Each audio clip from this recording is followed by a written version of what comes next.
Ford Hall had chemistry labs, and some administration officers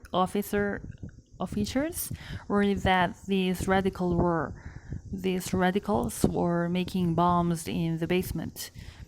Murray knew better. He saw right to the core of the problem, which was human beings wanting to feel that they matter. The Stanford lasted for weeks. The Stanford lasted for weeks, and it might have gone on even longer if Murray hadn't been walking by the building when one of the protesters recognized him as a favorite teacher and yelled for him to come in through the window.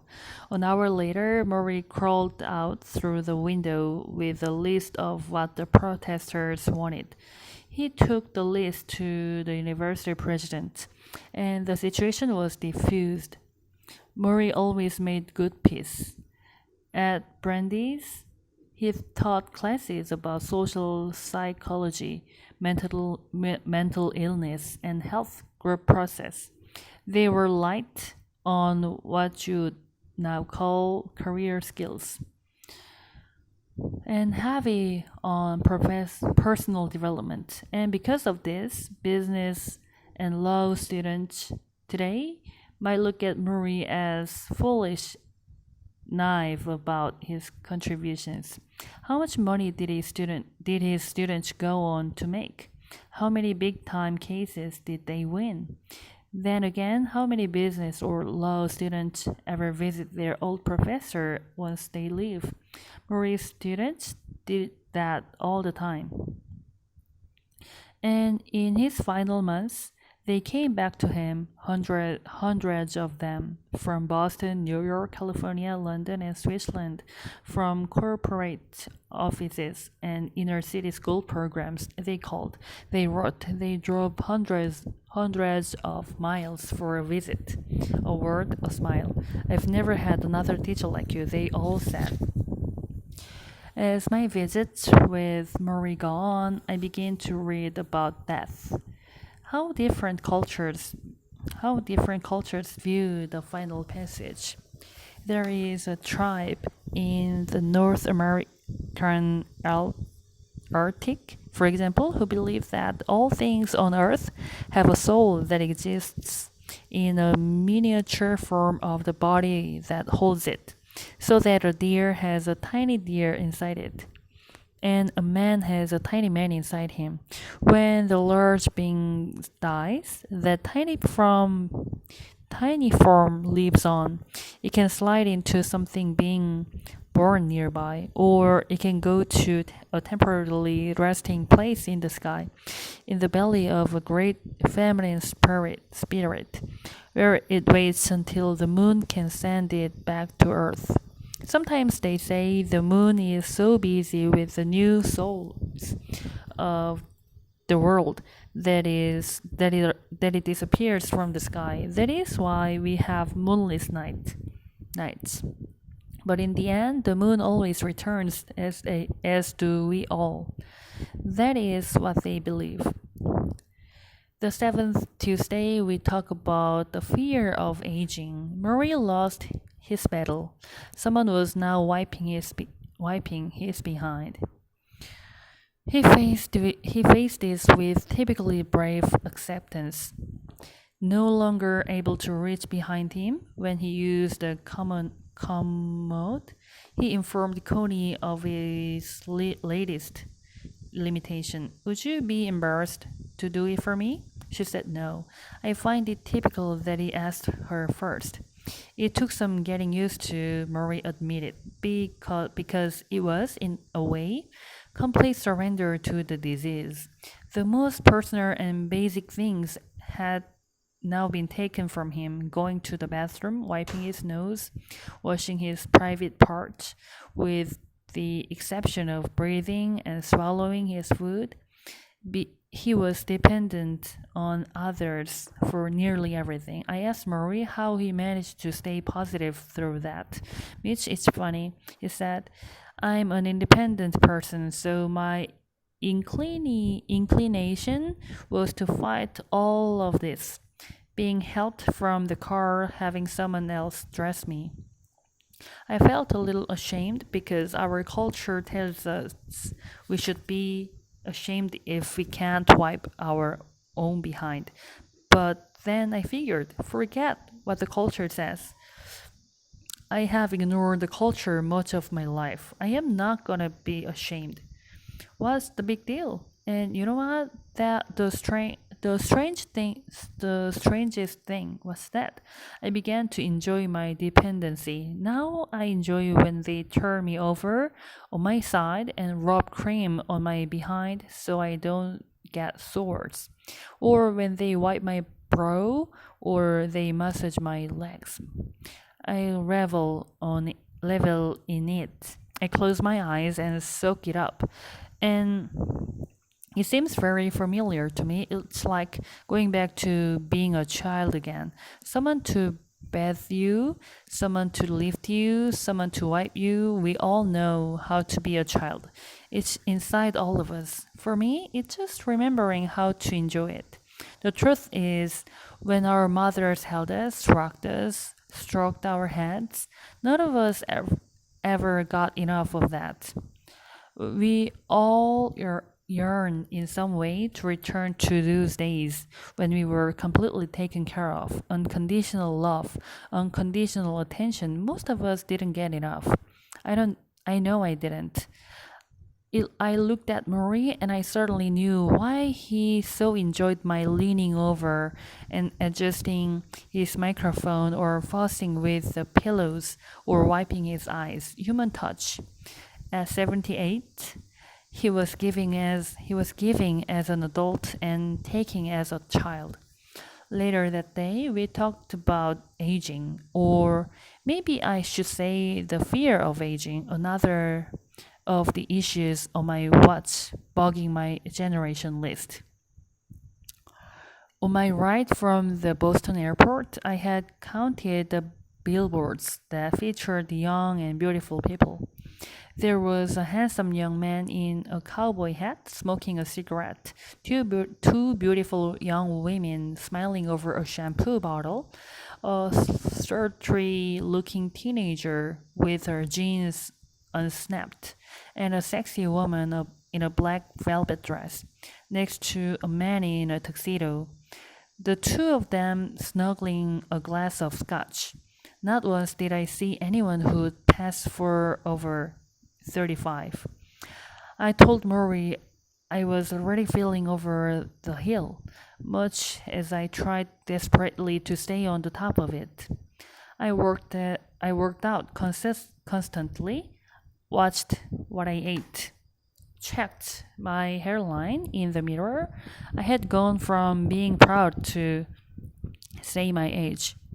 I had gone from being proud to say my age because of all I had done so young to not bringing it up for fear I was getting too close to furry and therefore professional oblivion.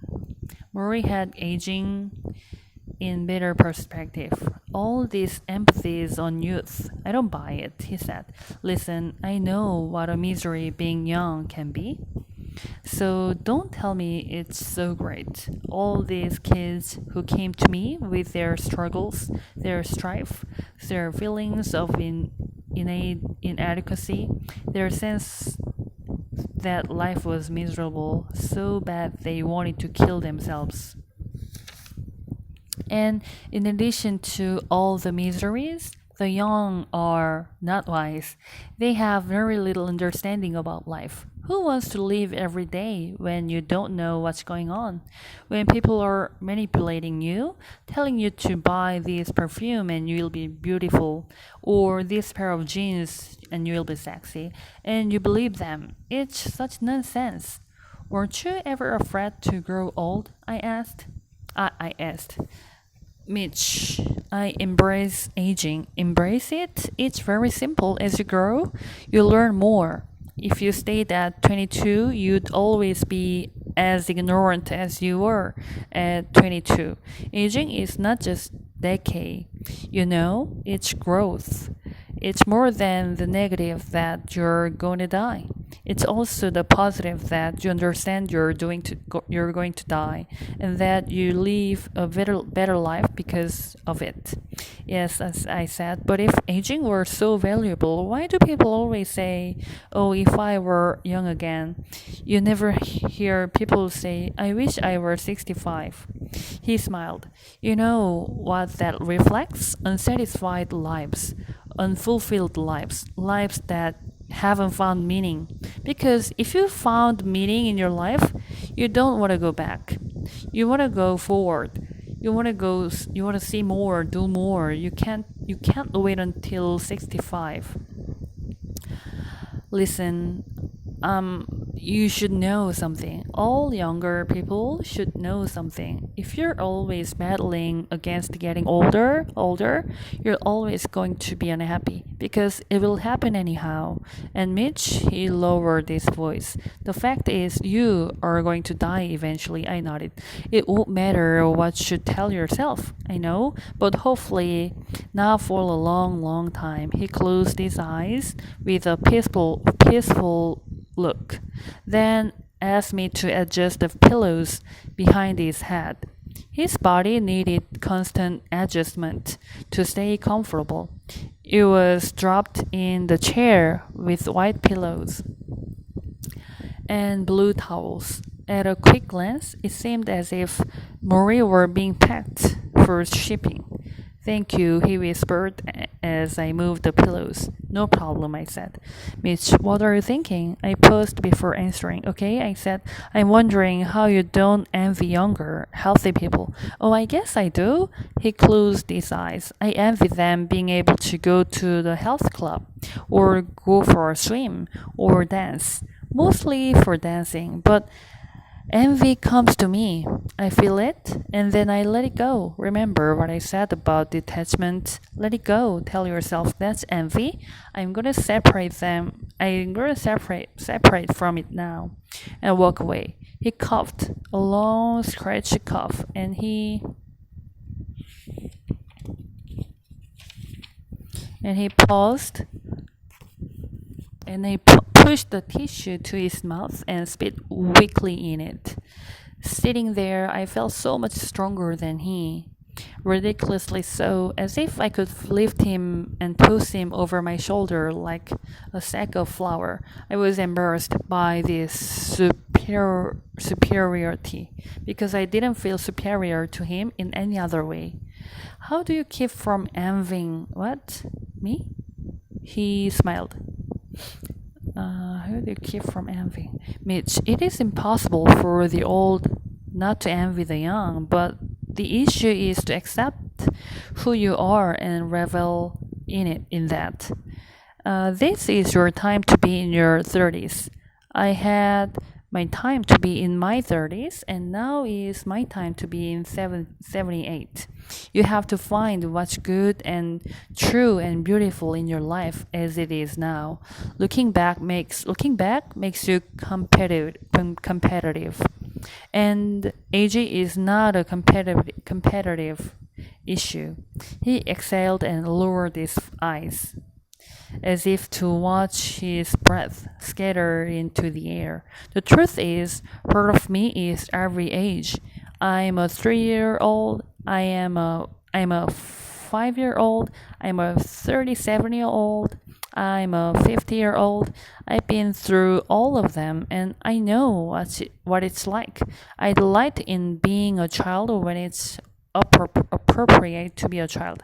I delight in being a wise old man when it's appropriate to be a wise old man. Think of all I can be. I am every age up to my own. Do you understand? I nodded. How can I be envious of where you are when I've been there myself?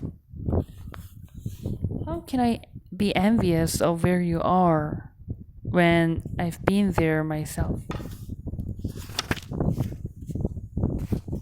Faith succumbs many a species. One alone jeopardizes itself.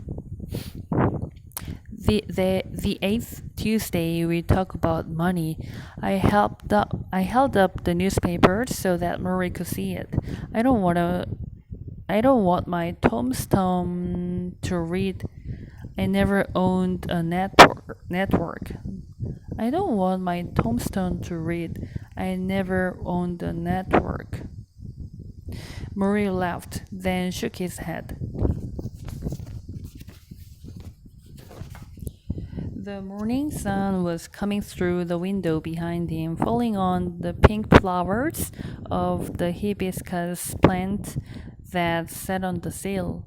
The coat was from Ted Turner, the billionaire media mogul, founder of CNN, who had been lamenting his inability to snatch up the CBS network in a corporate mega deal. I had brought the story to Murray this morning because I wondered if Turner ever found himself in my old professor's position. His breath disappearing, his body turning to stone, his days being crossed off the calendar one by one. Would he really be crying over owning a network?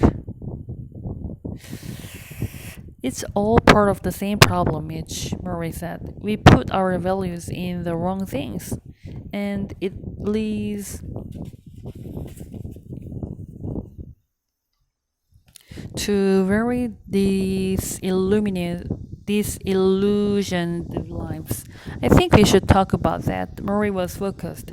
There were good days and bad days now. He was having a good day. The night before, he had been entertained by a local cappella group that had come to the house to perform, and he relayed the story excitedly, as if the ink spots themselves had dropped by for a visit. Murray's love for music was strong even before he got sick. But now it was so intense, it moved him to tears. He would listen to opera sometimes at night, closing his eyes, riding along with the magnificent voices as they dipped and soared. You should have heard this group last night, Mitch. Such a sound. Murray had always been taken with simple pleasures, singing, laughing, dancing. Now more than ever, material things held little or no significance. When people die, you always hear the expression, "You can't take it with you." Murray seemed to know that a long time ago. We've got a form of brainwashing going on in our country, Murray sighed. Do you know how they brainwash people? They repeat something over and over, and that's what we do in this country. Owning things is good, more money is good, more property is good, more commercialism is good. More is good, more is good. We repeat it and have it repeated to us over and over until nobody bothers to even think otherwise. The average person is so fogged up by all this. He has no perspective on what's really important anymore. Whenever I went in my life, I met people wanting to gobble up something new, gobble up a new car, gobble up a new piece of property, gobble up the latest toy, and then they wanted to tell you about it. Guess what I got? Guess what I got? You know how I always interpreted that? These were people so hungry for love that they were accepting substitutes. They were embracing material things and expecting a sort of hug back. But it never works. You can't substitute material things for love or for gentleness or for tenderness or for a sense of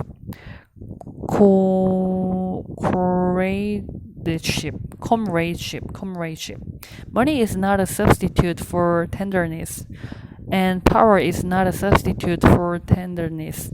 I can tell you, as I'm sitting here dying, when you most need it, neither money nor power will give you the feeling you're looking for. No matter how much you no matter how much of them you have. No matter how much of them you have. I glanced around Murray's study. It was the same today as it had been the first day I arrived. The books held their same places on the shelves. The papers colored the same old desk. The outside rooms hadn't been improved or upgraded. In fact, Murray really hadn't bought anything new except medical equipment in a long, long time, many years, maybe years. The hadn't bought in a long time, in years.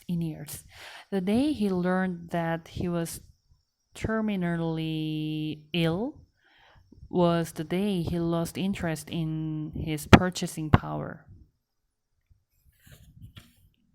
So the TV was the same old model, the car that Charlotte drove was the same old model, the dishes and the silverware and the towels all the same. And yet the house had changed so drastically. It had filled with love and teaching and communication. It had filled with friendship and family and honesty and tears. It had filled with colleagues and students and meditation teachers and therapists and nurses and capital groups. It had become, in a very real way, a wealthy home, even though Murray's bank account was rapidly depleting. There is a big confusion in this country over what we want versus what we need. Murray said, "You need food. You want a chocolate sundae. You have to be honest with yourself. You don't need the latest sports car. You don't need the biggest house. The truth is, you don't get satisfaction from those things. You know what really gives you satisfaction? What? Offering others what you have to give. You sound like a Boy Scout. I don't mean money, Mitch. I mean your time, your concern, your storytelling. It's not so hard. There's a senior center that opened near here. Dozens of elder people come there every day. If you're a young man or young woman and you have a skill, you're asked to come and teach it. Say you know computers, you come there and teach them computers. You're very welcome there. And they are very grateful. This is how you start to get respect, by offering something that you have. There are plenty of places to do this. You don't need to have a big talent. There are lonely people in hospitals and shelters who only want some companionship. You play cards with a lonely older man and you find new respect for yourself because you're needed. Remember what I said about finding a meaningful life? I wrote it down, but now I can recite it. Devote yourself to loving others. Devote yourself to your community around you. And devote yourself to creating something that gives you purpose and meaning. You notice, he added, grinning, there's nothing in there about a salary. I jotted some of the things Murray was saying on a yellow pad. I did this mostly because I didn't want him to see my eyes, to know what I was thinking, that I had been for much of my life since graduation pursuing these very things he had been railing against: bigger toys, nicer house. Because I worked among rich and famous athletes, I convinced myself that my needs were realistic, my greed inconsequential compared to theirs. This was a smoke screen. Marie made that obvious. Mitch, if you're trying to show off for people at the top, forget it. They will look down at you anyhow. And if you're trying to show off for people at the bottom, forget it. They will only envy you. Status will get you nowhere. Status will get you nowhere. Only an open heart will allow you to float equally between everyone. He paused, then looked at me. I'm dying, right? Why do you think it's so important for me to hear other people's problems? Don't I have enough pain and suffering of my own? Of course I do, but giving to other people is what makes me feel alive. Not my car or my house, not what I look like in the mirror. When I give my time, when I can make someone smile after they were feeling sad, it's as close to healthy as I ever feel. Do you do the kinds of things that come from the heart? When you do, you won't be dissatisfied. You won't be envious. You won't be longing for somebody else's things. On the contrary, you will be overwhelmed with what comes back. He coughed and reached for the small bell that lay on the chair. He had to poke a few times at it, and I finally picked it up and put it in his hand. Thank you, he whispered. He shook it weakly, trying to get Connie's attention. This Ted Turner guy, Murray said. He couldn't think of anything else for his tombstone. Each night when I go to sleep, I die. And the next morning when I wake up, I am reborn.